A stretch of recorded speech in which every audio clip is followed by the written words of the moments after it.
গার্হস্থ্য হিংসার ঘটনা বাড়ছে, যে কোনোভাবেই তা কমিয়ে আনা উচিত বললেন জাতীয় মহিলা কমিশনের প্রতিনিধি দলের অন্যতম সদস্য ডক্টর অর্চনা মজুমদার। মঙ্গলবার বাঁকুড়া জেলার সংশোধনাগার পরিদর্শন শেষে বাইরে বেরিয়ে এসে সাংবাদিকদের মুখোমুখি হয়ে তিনি একথা বলেন। দেখলাম এখানে তো মেল ফিমেল দুটোই টোটাল স্ট্রেন তোদের অনেক 350 কাছাকাছি, মেয়েরা 26 জনের কাছে। একটা দেখলাম এই জেলে বাচ্চা নেই, মানে যারা ইনমেট তাদের বাচ্চা নেই। মোটামুটি খাওয়া দাওয়া সিস্টেম, হাইজিন ঠিক আছে, কতগুলো রেকমেন্ডেশন দিয়েছি। এটা এখানে অন্যান্য জেলে যেটা পাই আমরা, দেখুন বর্ডার থেকে ওপার থেকে পালিয়ে আসা বা ডাকাতি, ছিনতাই, ড্রাগ অ্যাবিউজ বা ট্রাফিকিং বা এইসব মিসিং গার্লস এদের ইয়ে করা, এগুলো থাকে। এই জেলে সেগুলো কম। এই জেলে মোস্টলি মানে ডোমেস্টিক ভায়োলেন্স লিডিং টু মানে মার্ডার, প্রায় 20 জন বা 22 জনের মতো মার্ডার কেসের কনভিক্টেড 8 জন আছে মেয়েরা। তো এর মানে হলো বাড়িতে ডোমেস্টিক ভায়োলেন্স এমন একটা জায়গায় পৌঁছে যাচ্ছে যে খুনোখুনি মারামারি হয়ে যাচ্ছে, তার আগে তাকে ধরা হচ্ছে। তো আমি আমার তরফ থেকে এই রেকমেন্ডেশনটা পাঠাবো যে domestic violence should not reach that height, it leads to death. তার আগেই এটা চেক হওয়া উচিত, সে পরিবারের হোক, সমাজের হোক, বা আমাদের অ্যাডমিনিস্ট্রেটর হোক, পুলিশ হোক, যে কোনো জায়গা থেকে একটা জায়গায় আটকে দিতে হবে যাতে করে এই ডোমেস্টিক ভায়োলেন্স কেসটাকে আমরা মিনিমাইজ করে অন্তত শাশুড়ি বউকে মারা, স্বামীকে মারা, এই ঘটনাগুলো আমরা কমাতে পারি। এইটা একটা খুব ইম্পর্টেন্ট সাইড। আর মেডিকেল পার্টটা তো আরো কিছু রেকমেন্ডেশন আছে, খাওয়া দাওয়া, সেগুলো আমাদের ডিপার্টমেন্টাল, নট টু এক্সপোজ, বাইরে বলার নিয়ম নেই। বাকি অন্য জেলের তুলনায় এই জেল কম্পারেটিভলি ভালো মেনটেন এবং এখন আমি এখানে ওটা প্রথমেই, যেহেতু আমি নিজে একজন গাইনিক ডাক্তার, এন্ট্রি পয়েন্টে প্রেগন্যান্সি টেস্ট ইউপিটি করা হয়। এবার এন্ট্রি পয়েন্টে যদি প্রেগন্যান্সি টেস্ট হয়, তারপরে যদি সে প্রেগনেন্ট হয় কোনো ইনমেট, সেটা জেলের দায়িত্ব। কিন্তু এন্ট্রি পয়েন্টে যদি টেস্ট না করা হয়, পরে সেটা জেলার বলতে পারে ভাই আমি জানি না, হয়তো ওইভাবেই এসেছিল।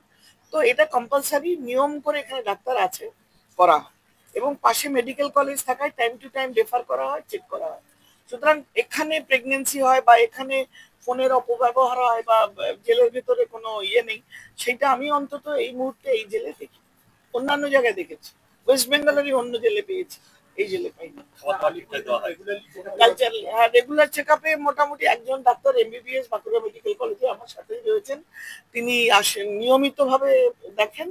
এছাড়াও এদের টাইম টু টাইম একটু বাড়লে ডাক্তার মনে করলে সঙ্গে সঙ্গে বাইরে পাঠানো হয়, বিনা চিকিৎসায় এখানে কিছু। এটা ঠিক আছে, এটা সুবিধা, কাছে মেডিকেল কলেজ থাকার জন্য। একই সঙ্গে এই সংশোধনাগারের পরিকাঠামো ও ব্যবস্থাপনা দেখে তিনি খুশি বলেও জানান। জেলের ভেতরে ইনফ্রাস্ট্রাকচার ঠিক আছে, এরা সেলাই শেখে, নাচ গান করে। কারেকশনাল হোম বলতে যে বোঝায়, আগে আমরা ভাবতাম যে জেল খাটা মানে গরদের ভেতরে, সেলের ভেতরে থাকা।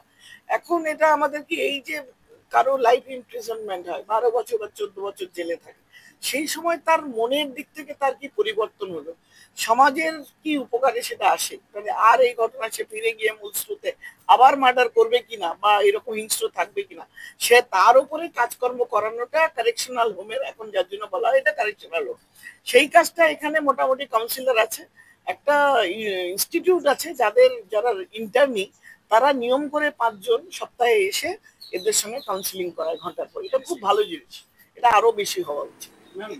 বাঁকুড়া জেলা সংশোধনাগারের সুপারিনটেন্ডেন্ট এস.কে তালুকদার বলেন, জাতীয় মহিলা কমিশনের প্রতিনিধি সদস্য ডক্টর অর্চনা মজুমদার বাঁকুড়া জেলা সংশোধনাগারের মহিলা বিভাগে যান।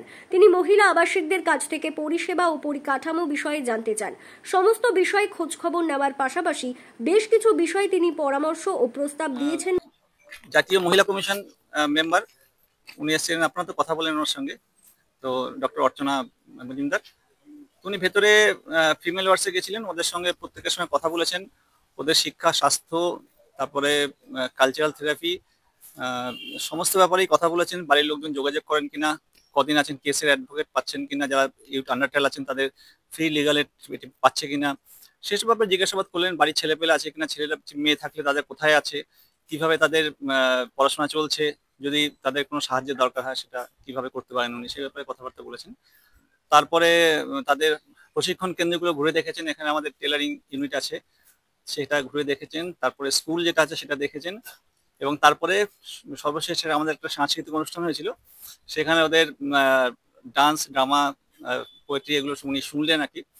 তো আমাদের এখানে বাঁকুড়া খ্রিস্টান কলেজের যিনি প্রফেসর আছেন ডক্টর অরুণব ব্যানার্জি, উনি ট্রেনিং দিচ্ছেন ওদের, আর অর্পিতা নন্দী ম্যাডাম আছেন, উনিও ট্রেনিং দেন ওদের।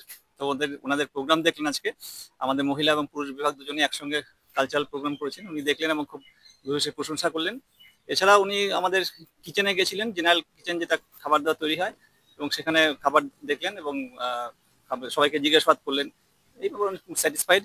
এবং আমাদের চিকিৎসা বেলা শুধু সাইকিয়াট্রিক যে আমাদের রেগুলার থাকা উচিত সেটা উনি বললেন, এবং এন্ট্রি পয়েন্টে যেটা হচ্ছে যে মহিলাদের প্রেগনেন্সি টেস্ট নিয়ে জিজ্ঞেস করলেন, সেটা আমাদের হয়। আর একটা যেটা HIV বা হেপাটাইটিস ব্যাপারে যেটা কিছু যদি করা যায় সেটা উনি কিছু সাজেশন দিলেন আর কি, করবেন লিখিত জানাবেন।